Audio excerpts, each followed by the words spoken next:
भारत माता की। जैसे हनुमान जी को अपनी ताकत याद दिलानी पड़ती है, रेखा गुप्ता ने डीटीसी के बस कंडक्टरों को उनकी ताकत याद दिला दी है। और अब ये हमारी सारी की सारी वानर सेना, हनुमान जी की सेना, रेखा गुप्ता जी की लंका के अंदर आग लगा के आएगी। बहुत बहुत तालियों से स्वागत कीजिए। आपके बीच में मनीष सिसोदिया जी हैं, जोरदार तालियों से स्वागत कीजिए। ये वो आदमी है जो 2 साल बिना किसी कारण, बिना किसी गलती के, 1 रुपए की गलती नहीं, और ये जेल में रह के आए हैं। मनीष सिसोदिया जी, इनके लिए जोरदार तालियां बजाइएगा।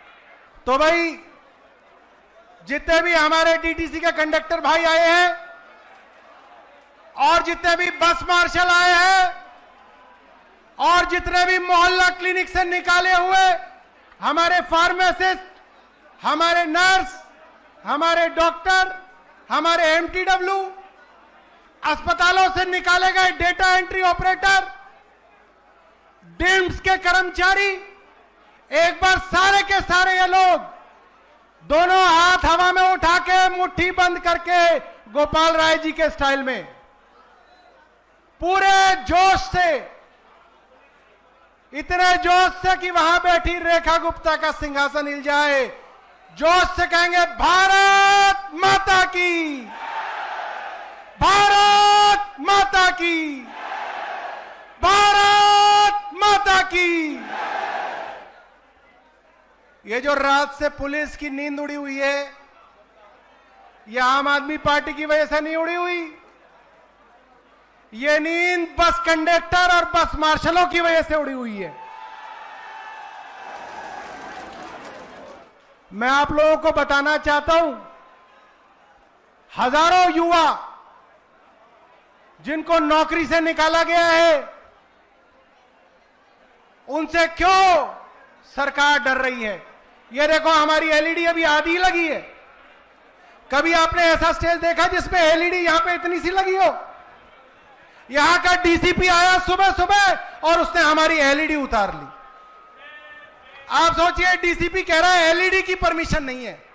अब कल को डीसीपी कहेगा भाई पंखे की परमिशन नहीं है, भाई लाइट की परमिशन नहीं है, भाई ये लाल कालीन लगा दिया इसकी परमिशन नहीं है। दिमाग खराब हो गया है यहां के डीसीपी और कमिश्नर का, इनका दिमाग खराब हो गया है। अब क्या हर चीज की परमिशन ली जाएगी? ये जो लोग आगे पीछे खड़े हुए हैं, जितने भी लोग पीछे खड़े हुए हैं, मैं उनको बताना चाहता हूं, आप सबके लिए कुर्सी लगवाई गई थी। ये सारी की सारी कुर्सियां दिल्ली पुलिस का डीसीपी उठा के ले गया। डीसीपी साहब, कितनी भी कुर्सी उठा के ले जाओ, जब सत्ता बदलेगी तो तुम्हारी कुर्सी बचाने वाला कोई नहीं मिलेगा। और सत्ता बदलेगी, सत्ता बदलेगी। जो सरकार निकम्मी है वो सरकार बदलनी है। जो सरकार निकम्मी है, जो सरकार निकम्मी है, जो सरकार निकम्मी है, जो सरकार निकम्मी है। बहुत बढ़िया। आखिरी बात कह के मैं अगले वक्ता को बुलाऊंगा, समय कम है, जल्दी इस मीटिंग को खत्म करेंगे। अब मैं आपको सिर्फ यह बता देता हूं कि आपसे क्यों नरेंद्र मोदी जी को इतना डर है। मुझे एक बाबा ने बताया कि बहुत पुरानी बात है, एक बड़ा दुष्ट राजा हुआ, राजा कंस। कंस का नाम सुना आपने? कंस की बहन थी देवकी। तो देवकी और वासुदेव की शादी हुई। कंस उनका रथ लेके जा रहा था। रथ ले जाते ऊपर से आकाशवाणी हुई। आकाशवाणी के अंदर कंस को बताया गया, कंस तू जिस देवकी को रथ पे ले जा रहा है, इसी देवकी के गर्भ से जन्मा हुआ 8वां पुत्र तेरा काल बनेगा। ऐसे ही प्रधानमंत्री जी को भी मालूम है, दिल्ली के आंदोलन से जन्मा एक ऐसा आदमी जो जन्माष्टमी के दिन जन्मा है, वो नरेंद्र मोदी की सत्ता का काल बनेगा। ये बात नरेंद्र मोदी जानते हैं, इसलिए कहीं पे भी आंदोलन होता है मोदी जी घबरा जाते हैं। अब कंस को पता था कि 8वां पुत्र कंस का काल बनेगा, मगर कंस ने सोचा भाई चांस नहीं लेना है, पता नहीं पहला ही गड़बड़ कर दे, दूसरा ही गड़बड़ कर दे, तीसरा गड़बड़ कर दे।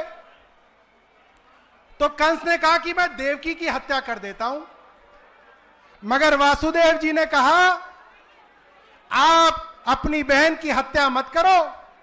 जैसे ही देवकी किसी संतान को जन्म दिया करेगी, हम आपके हवाले कर देंगे, आप उस संतान का वध कर देना, आप जिंदा रहोगे। कंस कहता भाई ये बात तो ठीक है। तो जैसे ही कोई भी देवकी की संतान हो, पहली हो वध, दूसरी हो वध, तीसरी हो वध, वो हर संतान का वध करता रहा। क्यों वध करता रहा? क्योंकि उसके मन में भय था, उस कायर के मन में भय था। ऐसे ही हमारा प्रधानमंत्री जो इतना बड़ा कायर है, उसके मन में भी भय बैठा हुआ है कि उसकी सत्ता का काल भी दिल्ली से निकला हुआ कोई आंदोलन ही बनेगा। इसलिए वो दिल्ली में कोई आंदोलन नहीं होने देते। इसलिए जैसे ही डीटीसी के लोग कोई आंदोलन करते हैं, ऊपर से कहा जाता भाई इस आंदोलन को रोको, पता नहीं कहीं इसी से मेरी सत्ता ना खत्म हो जाए। जम्मू कश्मीर लद्दाख में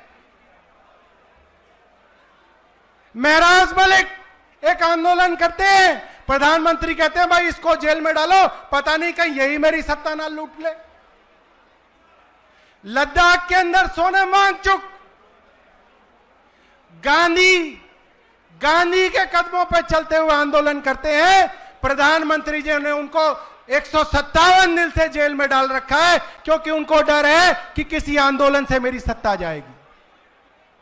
आखिरी बात मैं प्रधानमंत्री जी को यह कहना चाहता हूं, कंस ने सारी संतानों की हत्या की, मगर जो संतान कंस का काल बनने वाली थी उसकी हत्या नहीं हो पाई।